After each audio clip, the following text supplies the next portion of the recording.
here today are members of the military, they were either active or veterans, members of the emergency service personnel, law enforcement, firefighters, medical professions.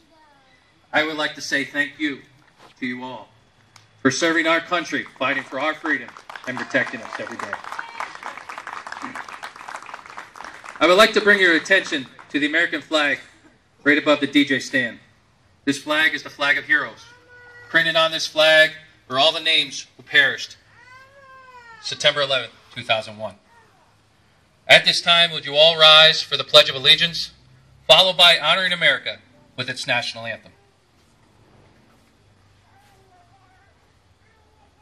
I pledge allegiance to the flag of the United States of America and to the republic for which it stands, one nation, under God, indivisible, with liberty and justice for all.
Good evening.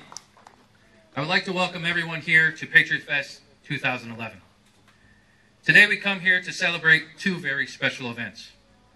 One, for the last 10 years, the Morgan family has welcomed us into their family, allowing us to come together as friends to share some laughs and a lifetime of memories. 10 years ago, it started out with Oktoberfest, followed by Summerfest, and now we hold today Patriot-Fest.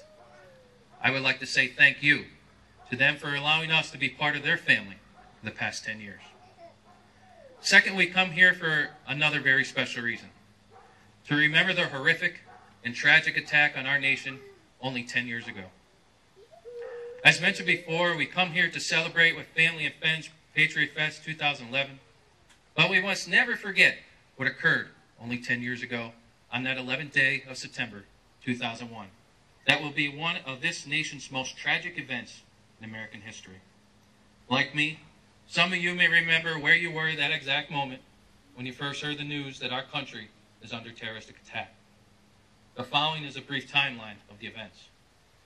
On that 11th day at 0846 hours, American Airlines Flight 11, a Boeing 767 out of Boston to Los Angeles, was commandeered and crashed into the North Tower of the World Trade Center, tearing a gaping hole in the building and setting in a fire. On Flight 11 were 81 passengers and 11 crew members that lost their lives. At 0903 hours, the second plane, United Airlines Flight 175, also out of Boston to Los Angeles, was hijacked and crashed into the South Tower of the World Trade Center and explodes. On board Flight 175 were 56 passengers and 9 crew members that lost their lives. At 0943 hours, American Airlines Flight 77 out of Dulles International Airport to Los Angeles was commandeered and crashed into the Pentagon, sending a huge plume of smoke. 30 casualties were reported at the Pentagon. On Flight 77, 58 passengers and crew members lost their lives. The South Tower of the World Trade Center began its initial collapse at 0959 hours as the first portion of the tower above the crash zone began to tilt southeast, while the first explosions of dust began at the crash zone. Then at about 2.5 seconds later, the top began to fall and its rotation decelerated. At about the 6.5 second mark, the top was completely swallowed up by a huge growing dust cloud. At 10:28 hours, the North Tower of the World Trade Center collapsed from the top as it was being peeled apart, releasing a tremendous cloud of debris and smoke. At 11:46 hours, United Flight 93, en route from Newark, New